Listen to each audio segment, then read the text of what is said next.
আধুনিক ব্যবস্থাপনায় প্রতিরক্ষা অথবা নিরাপত্তা এটা কেবলই সীমান্তের বিষয় নয়, যুদ্ধ কেবলই সমরাস্ত্রের বিষয় নয়, এবং যোগাযোগ কেবলই মানুষের কণ্ঠস্বর বিনিময় করা নয়। আধুনিক ব্যবস্থাপনার কারণেই এর প্রতিটি ক্ষেত্রের বাতায়নে এক বিরাট গুণগত পরিবর্তন তৈরি হয়েছে। আমরা অত্যন্ত আনন্দিত গুণগত পরিবর্তনকে বুঝতে পেরে সেই অনুযায়ী নিজের দক্ষতা এবং আগ্রহকে সময় উপযোগীভাবে পুনর্গঠিত করার যে কাজ, সেই কাজ আপনারা করেছেন। সীমান্তরক্ষীরা সীমান্ত পাহারা দেন, এটা আমাদের প্রচলিত ধারণা, অথবা বাড়িতেও আমরা পাহারা দেওয়ার জন্য আলাদাভাবে জনবল নিয়োগ করি।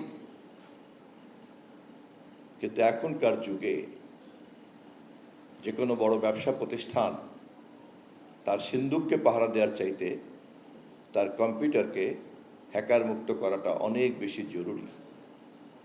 এখনকার যুগে অসংখ্য নিরাপত্তা বাহিনী পালার চাইতে ক্লোজ সার্কিট ক্যামেরার সঠিক ব্যবহারটা অনেক গুরুত্বপূর্ণ। এখনকার যুগে সাইবার সিকিউরিটি হাজার হাজার মাইলের সীমান্তের পাহারাদারের চাইতেও অনেক বেশি গুরুত্বপূর্ণ। আমরা নিশ্চয়ই জানি আমাদের দেশের কেন্দ্রীয় ব্যাংকের তহবিল কেমন করে ছিনতাই হয়ে গিয়েছে ডিজিটাল কায়দায়।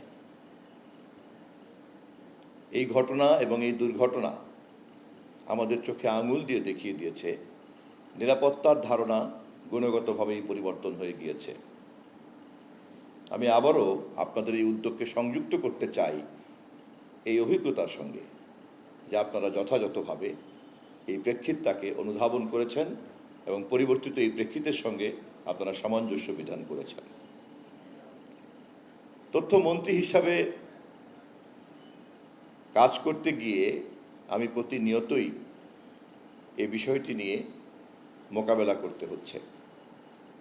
সবচেয়ে বড় চ্যালেঞ্জ হচ্ছে পুরনো মনোজগতের মানুষ আমরা যারা, তারা পরিবর্তিত এই পরিস্থিতিটাকে ভালো করে বুঝতে পারি না। না বোঝার কারণে অ্যানালগ সিস্টেম এবং ডিজিটাল সিস্টেমের যে ডিফারেন্স, এই ডিফারেন্সটা আমরা পার্থক্য নির্ণয় করতে পারি না, এবং না পারার কারণে ডিজিটাল প্ল্যাটফর্মকে সর্বোচ্চ মাত্রায় ব্যবহার করা এবং সেই অনুযায়ী জনবলকে আবার নতুন করে সাজানো, সেই অনুযায়ী নিজের পুরনো জ্ঞানকে ঝেড়ে ফেলে দিয়ে নতুন করে জ্ঞান লব্ধ করা এবং নতুন জ্ঞানের প্রেক্ষিতে নতুন করে কর্ম পরিকল্পনা তৈরি করা, নতুন করে লক্ষ্য নির্ধারণ করা এবং সেই লক্ষ্য বাস্তবায়ন করার জন্য নতুন করে কর্মকৌশল নির্ধারণ করা, এবং এই পুরো ব্যাপারটাকে নেতৃত্ব দেওয়ার জন্য একটা ডিজিটাল লিডারশিপকে গ্রহণ করা, এই পুরো ব্যাপারটাই একটা সম্পূর্ণ আধুনিক এবং প্রযুক্তি নির্ভর। আমি আবারও অভিভূত হয়ে আপনাদেরকে বলছি যে আপনাদের প্রান্তিক কণ্ঠস্বর আমাদের অনেকের জন্যই একটি শিক্ষণীয় উদ্যোগ হতে পারে। আমি চেষ্টা করব আপনাদের প্রান্তিক কণ্ঠস্বরের এই উদ্যোগকে বাংলাদেশের সংশ্লিষ্ট অন্যান্য সকল জায়গাতে দৃষ্টান্ত আকারে সামনে তুলতে, যাতে অন্যরাও আপনাদেরকে অনুকরণ করে।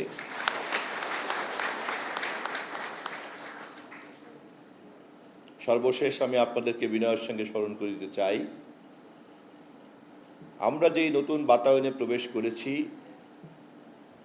এটি কিন্তু স্ট্যাটিক না, এটি কিন্তু কোনো স্থির বাস্তবতা না, এটি কিন্তু একটি চলমান বাস্তবতা। ফলে প্রতিনিয়তই কিন্তু এই পরিবর্তনের দিকে আমাদের যেমন নজর রাখতে হচ্ছে, তেমনি প্রতিনিয়তই পরিবর্তিত এই পরিস্থিতির সঙ্গে নিজেদেরকে খাপ খাওয়াতে হচ্ছে। ফলে জ্ঞান এবং মনোজগৎকে স্থিতিশীল করার কোনো সুযোগ নাই, যে কোনো উদ্যোগকেও এখানে স্থিতিশীল রাখার কোনো সুযোগ নাই। ফলে প্রতি মুহূর্তেই আমাদেরকে চিন্তার দিক থেকে যেমন গতিশীল থাকতে হবে, তেমনি গৃহীত পরিকল্পনাকে সময় উপযোগী করার জন্য একটি চলমান প্রক্রিয়ার মধ্যে আমাদেরকে থাকতে হবে। তা না হলে আজকে যিনি আধুনিক, আগামীকালকে তিনিই কিন্তু অচল হয়ে যেতে পারেন।